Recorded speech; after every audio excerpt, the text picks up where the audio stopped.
50,000 years ago, the world was nothing like today. Massive ice sheets covered huge parts of the planet. Woolly mammoths walked across frozen grasslands, and two types of humans were about to meet in ways that would change our species forever.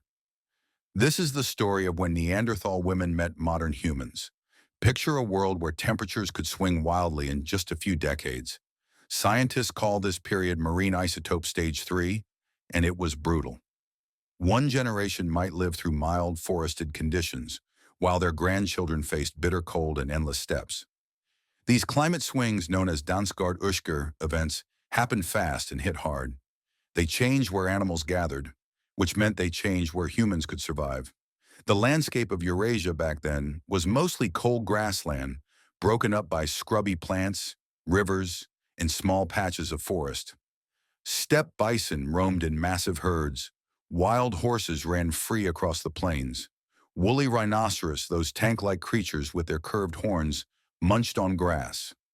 Reindeer migrated in patterns that hunters had to learn or starve. Cave lions prowled the edges of human camps. Hyenas competed for the same kills.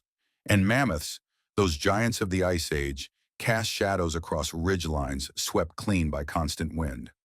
In this harsh world, two closely related types of humans shared the continent. Neanderthals had been in Eurasia for hundreds of thousands of years. Their ancestors had slowly adapted to the cold, the ice, the constant struggle for survival. Then there were anatomically modern humans, basically people who looked just like us. They had recently expanded out of Africa in waves, reaching the Levant, Central Asia, and by around 50,000 years ago, much of the middle parts of Eurasia. When these two groups met, something incredible happened.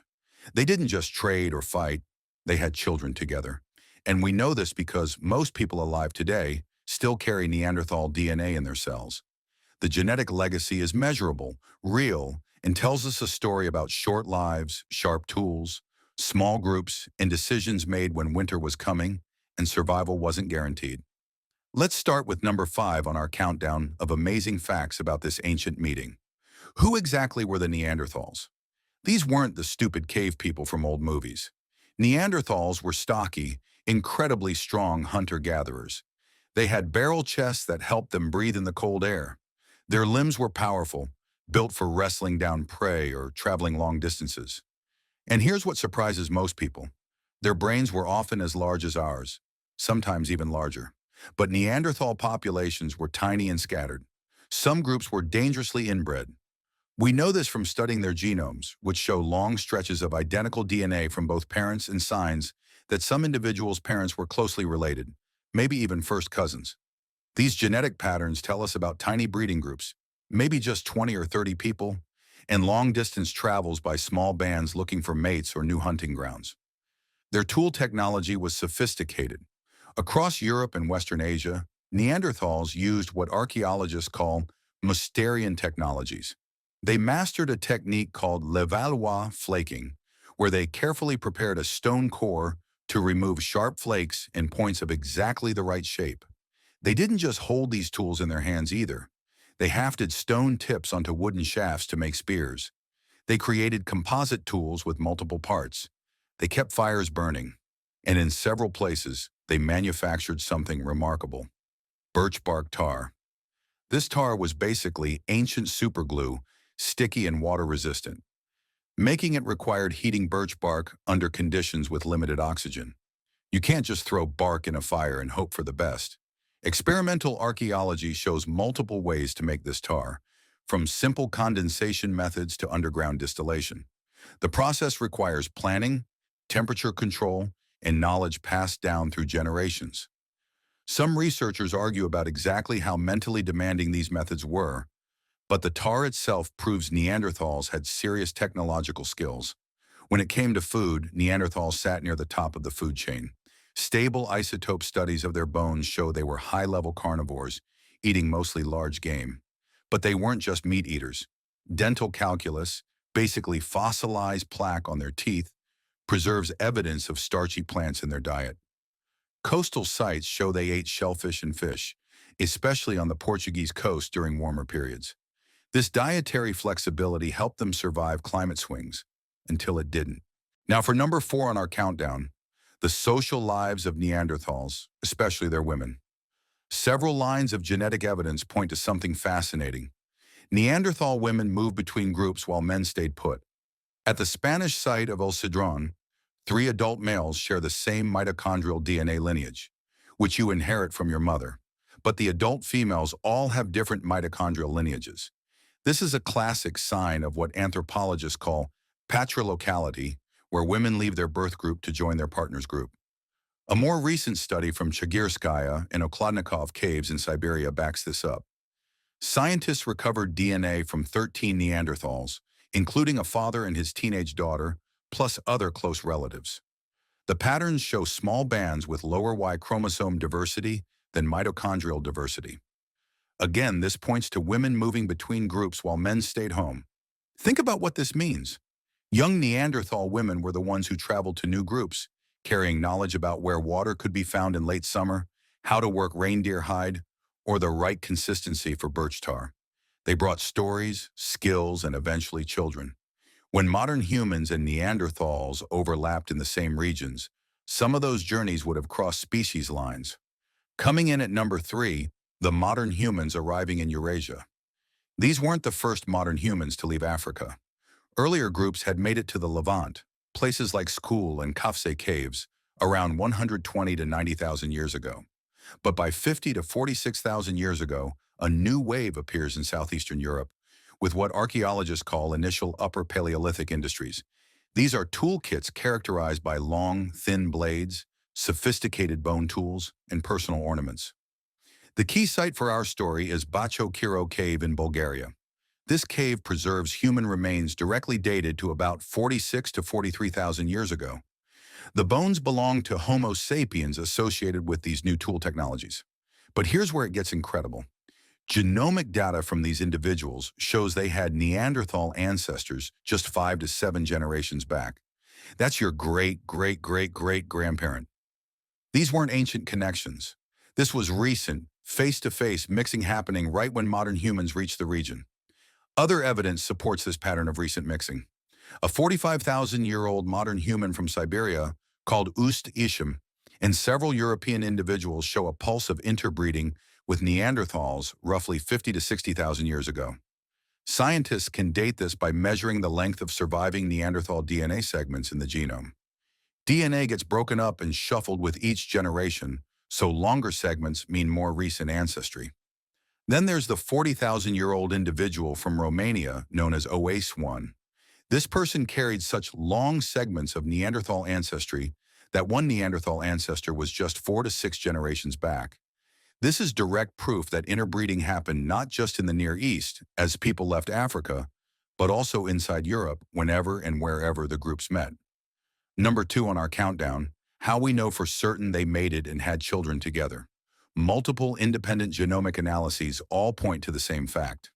People today whose ancestors lived outside Africa carry about 1 to 2% Neanderthal ancestry. When scientists scan living genomes, they find islands of Neanderthal DNA. Some areas are enriched, like genes related to keratin, which affects skin and hair. Other areas are depleted, especially on the X chromosome and in genes expressed in the testes. This pattern tells us something important about the children of Neanderthals and modern humans. The depletion on the X chromosome and in testis genes suggests that male hybrids had reduced fertility.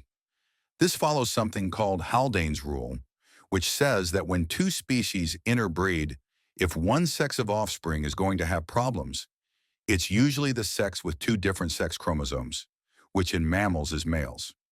So the first generation hybrids were at least partially fertile, but not equally so between males and females. The gene flow went both ways. A Neanderthal from the Altai Mountains shows evidence of modern human DNA entering Neanderthal populations around 100,000 years ago. This means an early wave of modern humans or their relatives contributed ancestry to Eastern Neanderthals long before the main expansion out of Africa that led to present-day Eurasians. Perhaps the most striking case comes from Denisova Cave. Scientists found a teenage girl they nicknamed Denny, who turned out to be the first-generation child of a Neanderthal mother and a Denisovan father. Denisovans were another type of archaic human, cousins to Neanderthals. This proves that when different human groups met, they sometimes formed families. And now, number one on our countdown, what these meetings actually looked like on the ground. The genetic patterns give us clues about who was meeting whom. No Neanderthal mitochondrial DNA survives in living people, which tells us that lineages descending from Neanderthal mothers and modern human fathers didn't persist to the present, at least not at levels we can detect. This could mean such pairings were rare, or that these lineages were diluted over time, or that natural selection removed them, or probably all three. By contrast, late Neanderthals themselves appear to have carried modern human-like Y chromosomes. The original Neanderthal Y chromosome was replaced via gene flow from an early modern human lineage before 100,000 years ago. This is strong evidence of modern human males mating with Neanderthal females and their male descendants spreading through small Neanderthal populations. The fivefold depletion of Neanderthal DNA on the X chromosome in modern humans suggests both reduced male hybrid fertility and sex-biased gene flow. Both patterns are consistent with a scenario where Neanderthal males and modern human females contributed disproportionately to surviving lineages. That would leave modern human mitochondrial DNA in the hybrids and help explain why Neanderthal mitochondrial DNA didn't persist in us. So where did people actually meet? Several contact zones stand out. The Levant and Near East saw both Neanderthals and modern humans at different times across a huge span. Neanderthals lived in caves like Kibara and Amud during the late Middle Paleolithic, around 60 to 48,000 years ago. Modern humans had been in and out of the region for over 100,000 years. This long alternation made the Levant a recurring mixing corridor. Southeastern Europe, especially sites like Bachokiro, marks the earliest securely dated presence of modern humans within Europe at about 46 to 43,000 years ago. The genomes from that site showing very recent Neanderthal ancestors are clear evidence of immediate interbreeding as soon as the groups met. Central and Eastern Europe, along with the Balkan-Pontic corridor, likely hosted additional meetings as initial Upper Paleolithic populations spread along river systems and through limestone landscapes where Neanderthals had long made camps. The Oase one individual in Romania is a perfect example of these meetings. Imagine two small groups, maybe 10 to 30 people each, which is the size suggested by Neanderthal genetic data. They're moving along the same river valley in different weeks of the same season. They would recognize each other as people immediately, walking upright, keeping fires, organized campsites, the sound of laughter and children's voices carrying across the valley. At a distance, their tools and ornaments might look different. One group carries those long, thin blades and wears beads made from animal teeth. The other uses the broader, thicker stone tools they've made for generations and has fewer ornaments. But both groups understand hafting, tool repair, and hunting logistics. Both know how to read the landscape for game. If they came closer, several outcomes were possible based on what we see in the archaeological and genetic record. There might be exchanges of mates or visiting arrangements for women, which fits with the genetic evidence for female movement as a primary way genes flowed between groups. These exchanges would reduce inbreeding risks, a serious problem for small populations. They might form short-term alliances around large kills. Picture a reindeer crossing where hundreds of animals ford a river at once, or a horse drive where cooperation means the difference between feast and famine. These meetings would involve knowledge transfer about local water sources, where to find good toolstone, and weather patterns. Sometimes there was hostility and avoidance, with newcomers eventually camping where an earlier group had been. Archaeology preserves stones and bones better than it preserves peace treaties or conflicts. But what the record does preserve are those hybrid genomes from Bachokiro and Oase, the mixing patterns on the X chromosome, and the convergent technologies like hafting, tar making, and complex fire use. These all point toward real contact that happened often enough to matter. Let's talk about women's lives in this world. Childbirth for Neanderthal women was probably similar to modern human childbirth. Analyses of Neanderthal female pelvic bones show that Neanderthal obstetrics likely involved a rotational birth mechanism broadly similar to ours, though with some differences in birth canal shape. Neanderthal women faced the same basic challenge of delivering large brain babies through a constrained bony canal. Evidence from Neanderthal teeth tells us about childhood. Microscopic chemistry locked in developing teeth shows babies were weaned within the first couple years of life, with individual variation. The teeth also show periods of physiological stress reflected in disrupted enamel growth. These signals paint a picture of a demanding childhood under fluctuating climates, something modern humans also dealt with, though perhaps with larger social networks to help buffer the risks. Both groups brought sophisticated knowledge into their meetings. By 50,000 years ago, modern humans in many regions worked those long blades, bone points, and personal ornaments like perforated teeth and beads. At Bachokiro, the initial Upper Paleolithic layers include pointed blades and pendants that show up across early modern human sites. Neanderthals had their own innovations. They sometimes made eagle talon pendants, like those from Krapina dated to 130,000 years ago. They used pigments for unknown purposes, possibly body painting or hide preparation. They produced specialized bone tools called lissoir for smoothing hides at some late sites. The degree to which these items represent symbolic behavior is debated among scientists, but the overlap in craft skill is clear. Both groups were expert fire users. The Neanderthal production of birch bark tar sometimes happened at scale, and some sites show specialized burning structures potentially linked to tar production.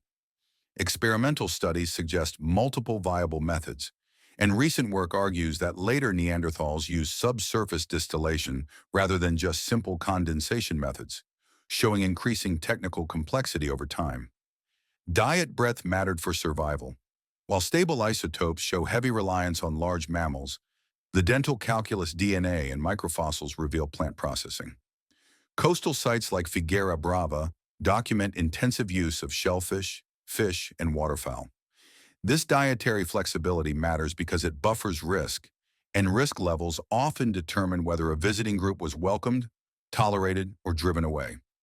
Across Europe, improved radiocarbon dating shows that Neanderthals disappeared by about 40,000 years ago, with regional variation and short-lived overlaps with incoming modern humans. Researchers debate whether climate instability, small population size, resource competition, or new diseases were most important in their disappearance. But everyone agrees on one thing: Neanderthals persist in us, not as a metaphor, but in actual DNA segments that influence everything from our immune systems to our skin and hair. Some inherited segments helped in Eurasia. Immunity genes and keratin-related variants from Neanderthals may have helped modern humans adapt to new environments. Other segments pose costs that natural selection removed over time. A modern example shows how complex this legacy is. One Neanderthal-derived piece of DNA on chromosome 3 increases the risk of severe COVID-19, while other Neanderthal segments may be protective. Gene flow's consequences depend on context and can echo unpredictably into the present. The Bachokiro cave sequence offers one of our best windows into these first meetings in Europe. The archaeological layers include bone tools, lissoir, and pendants made from animal teeth, alongside human remains genetically identified as modern humans. 3 individuals carry those long Neanderthal-derived DNA segments, placing a Neanderthal ancestor within 5 to 7 generations. By the time modern humans pushed out of Anatolia into the Balkans, interbreeding was already happening. The Oways 1 mandible from Romania shows even more recent Neanderthal ancestry at 4 to 6 generations back. But the Oways lineage didn't contribute to later Europeans, suggesting an early wave of modern humans in Europe that mixed with Neanderthals and then vanished, perhaps replaced by or absorbed into later populations. These fits and starts, rather than a single sweep, characterize the early modern human presence on the continent. What did these mixed families look like?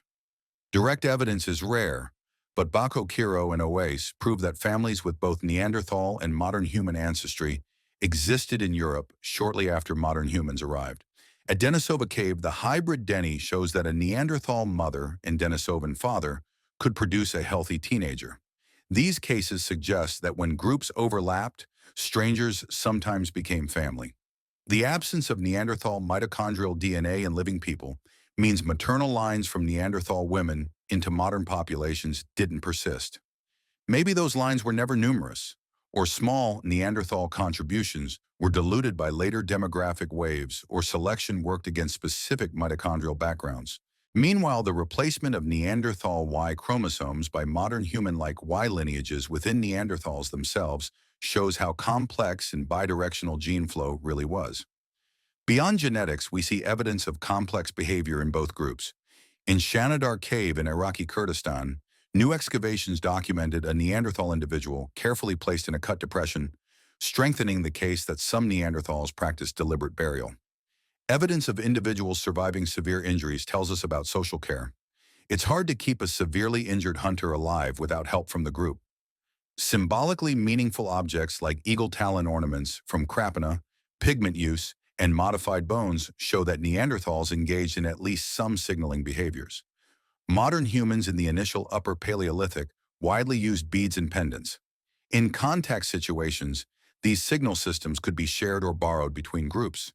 High-resolution ancient DNA from Siberia makes the scale of Neanderthal social worlds feel real and immediate. A father and his teenage daughter, a few uncles or cousins, and a handful of other adults, all living within small, tightly knit groups.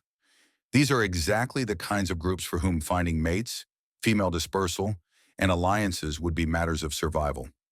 When modern humans arrive, sometimes with larger social networks, new tool forms, and long-distance connections, outcomes would vary by valley and year. In some places, Neanderthals likely absorbed newcomers into their kinship networks. In others, they were absorbed. In many, they were simply gone the next season. The most immediate legacy is genetic. The pattern across the genome reads like an ancient story edited by 50,000 years of natural selection. Islands of Neanderthal DNA, depleted on the X chromosome, enriched for skin and hair keratin, shot through with immune genes, and associated with both benefits and costs. The fossil and archaeological record provides the scenes. The genomes give us the cast list. Another legacy is how we study the past. The combination of direct radiocarbon dating, high-coverage ancient genomes, and secure archaeological contexts is turning broad narratives into individual biographies. We can identify someone's great-great-grandparent, calculate how long ago an admixture event occurred, and determine family relationships in a cave. As more individuals are sequenced, our picture of who met whom, where, and which children survived continues to sharpen. And around 50,000 years ago, Neanderthals and modern humans were two human types inhabiting the same frozen continent. They made fires, shaped stone into tools, raised children, and scanned hills for game. They met repeatedly. Some meetings ended in avoidance, others in trade or temporary alliance, and a few in family. The genome-wide signatures tell us that sex-biased admixture and selection shaped which pairings left descendants, with female mobility acting as a conduit for gene flow. By 40,000 years ago, most Neanderthal populations had vanished as distinct groups, but not entirely. They remain in our skin, our immunity, and the patterns of our chromosomes. These are reminders that the story of human origins is not a clean succession, but a braid of interconnected lineages. 50,000 years ago, when Neanderthal women met modern humans, they created bonds strong enough to echo through time. Their legacy lives on in billions of people today, written in our DNA, proof that we are all connected.